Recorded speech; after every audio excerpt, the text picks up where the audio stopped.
obviously you guys have, processed the Scatterman news, but just kind of what does he mean inside that locker room? It's one thing for guys outside the locker room to talk about the aura and everything he brings, but what does he mean in that locker room for you guys?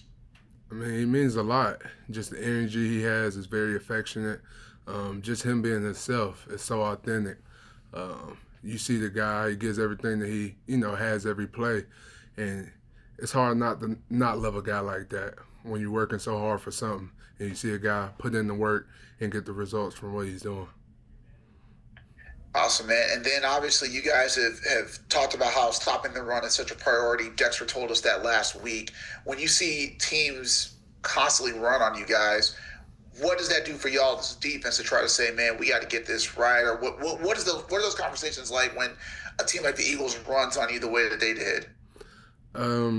One is disheartening because how much we want to stop the run, how much of an emphasis it is. But, I mean, the biggest thing is, Shane said it best, I would say. We got to do the simple things better. And that's what it comes down to, the fundamentals, the filling our gaps, getting off blocks, the simple things. And once you do those things, you can, take care and eliminate those big runs or those explosive runs and things of that nature.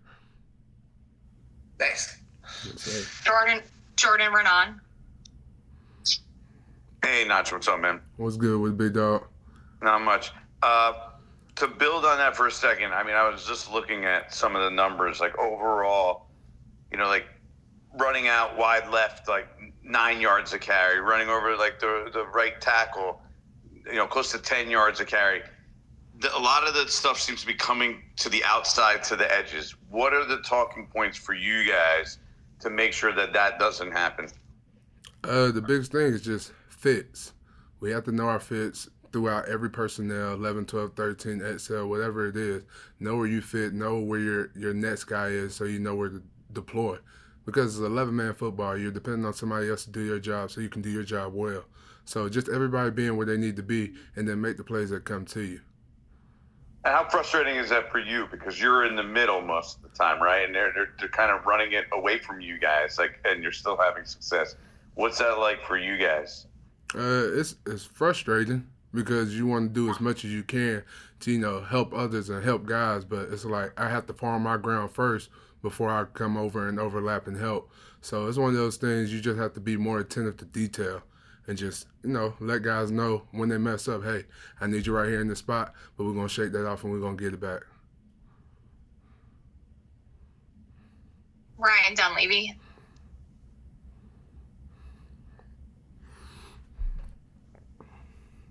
Hey, Nacho, thanks for doing this, man. What's good, big dog? What's up? I asked GVR this. I'll ask you this. Did you guys have any kind of issue with the tackle that led to Scatterbo's injury? I know you play defense. You know how hard it is to do a tackle in the middle of the play, but people think that might have been a hip drop tackle.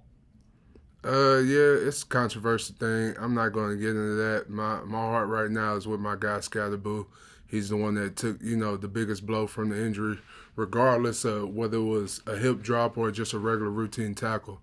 We lost somebody that's very near and dear to us. So, did he do it on purpose? We don't know. He was probably just trying to make the best tackle he could. Scatterbo is a hard guy to tackle. And with all the rules going on right now, it makes it that much harder to tackle, opponents like that of Scatterbo's caliber. So I'm not going to say it was a dirty play. I'm not going to say it was a hip drop. My heart is with Scatterbo right now.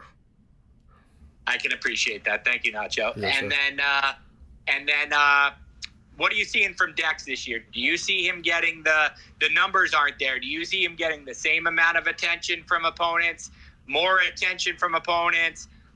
Everybody thought he's going to get less because they brought in Abdul along with Nacho and Kayvon and Burns and everybody. What are you seeing from Dex in terms of how teams are playing him when you line up next to him?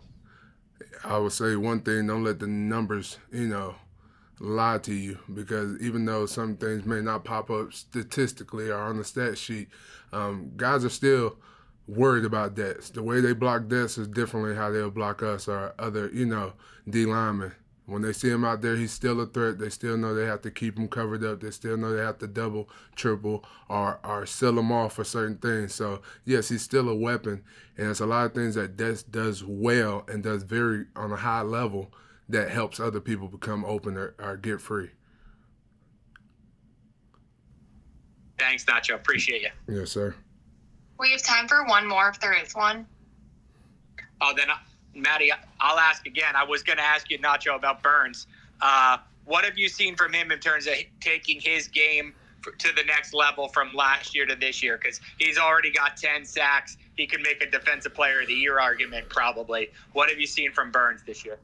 I'm not even going to lie to you. I've said it from the time we started in OTAs. I've complimented him every day. I'm like, bro, I love your approach on this year.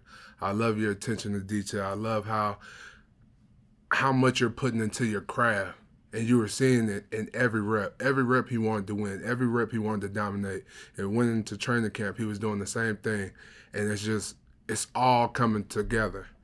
And to see a guy have multiple sack games, it's lovely. And I always tell him, like, hey, bro, you trying to get that Defense Player of the Year, huh? Come on now. Let's get this All-Pro and get this Pro Bowl and do what you need to do. And so it's nice. I'm not even going to lie to you.